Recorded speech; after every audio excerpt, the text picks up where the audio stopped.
Não é essa a questão.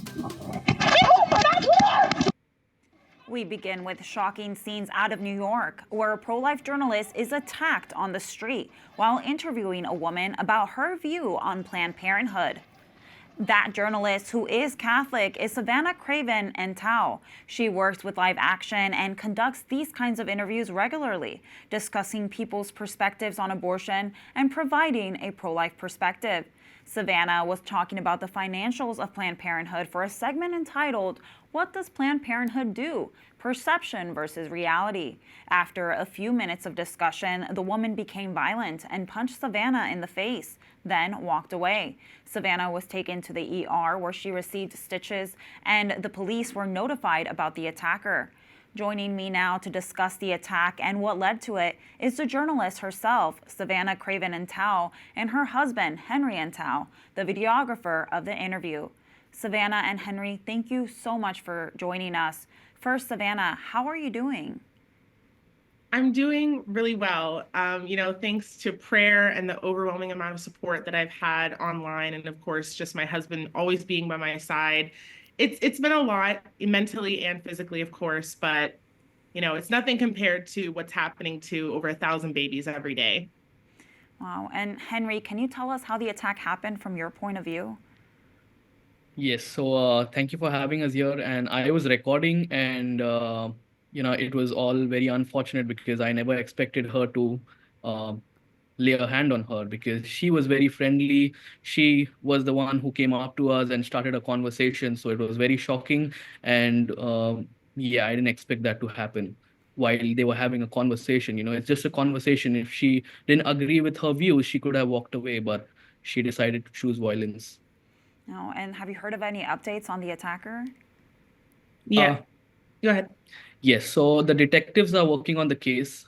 She has been identified and she has a warrant out for her.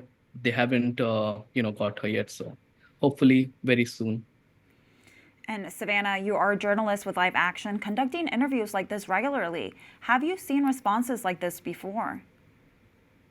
Well, I'm used to people getting very agitated once I question their extreme views on abortion or even just ask them simple questions to clarify their stance. I've had grown men spit at me, say horrible things that they want to happen to me, but I've never had anyone assault me like that. And if you watch the entire clip, which is on Live Action's YouTube, I encourage everyone to go watch the full unedited footage. You'll see that there was no obvious buildup to this woman's attack. It was like a light switch went off.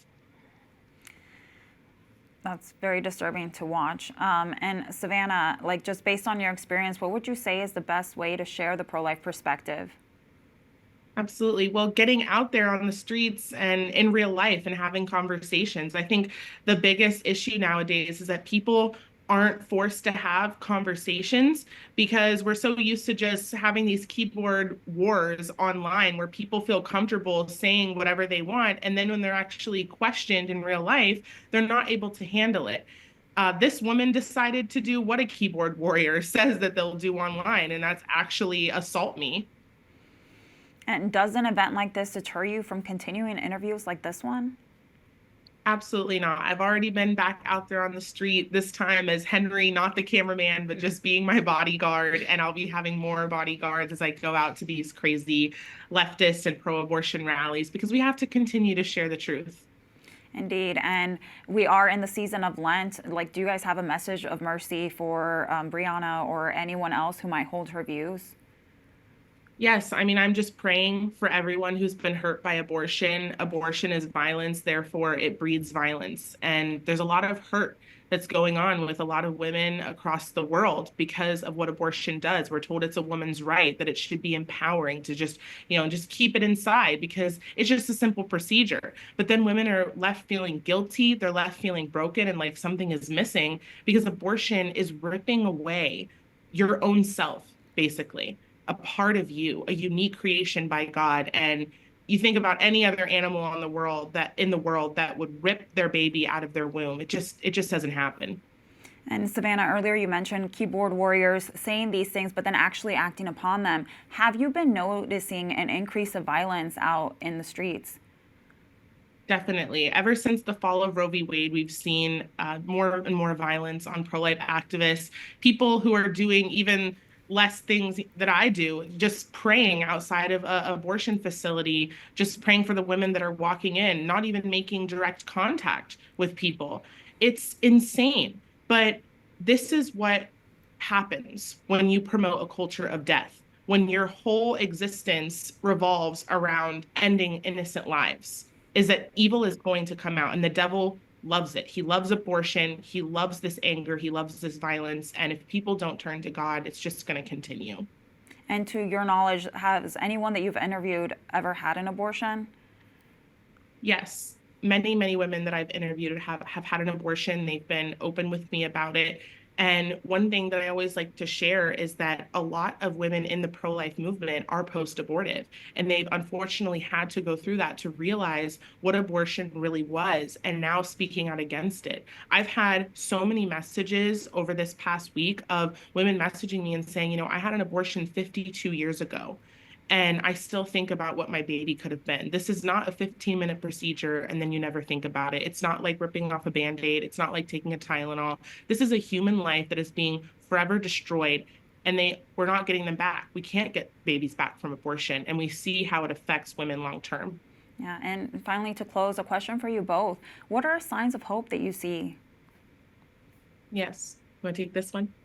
Yes. So I don't think this event is going to, whatever incident happened is going to stop us from going out there and spreading the word, because it's just going to make us stronger. It's just that we need, security with us, and we just have to keep doing this work, because if we're going to stop now, they're going to feel, they weakened us and we are not able to do anything about it. But that's not the case. This just has made us stronger and has motivated us to go out there and spread out the word even more. But now we have to be very smart about it and safe, because these people are obviously very violent, and she has a lot of pain inside her. I could see that later, when I sat down and watched the video. There was a lot of pain inside her, and when these people are not able to logically justify their statements, all they can do is violence. So yeah, I actually did see that too when I was watching the interview. It was hard to watch, but you could tell there was pain behind a lot of those answers.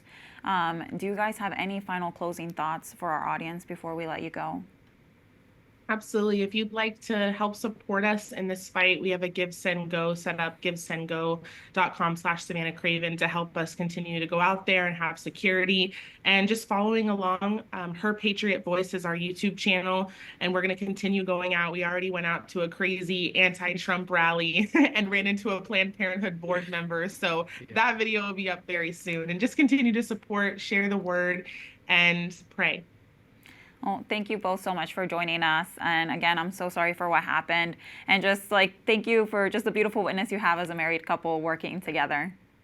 Thank you so much. To hear more from Live Action and their foundress, Lila Rose, you can visit ondemand.ewtn.com for an exclusive early access to her podcast.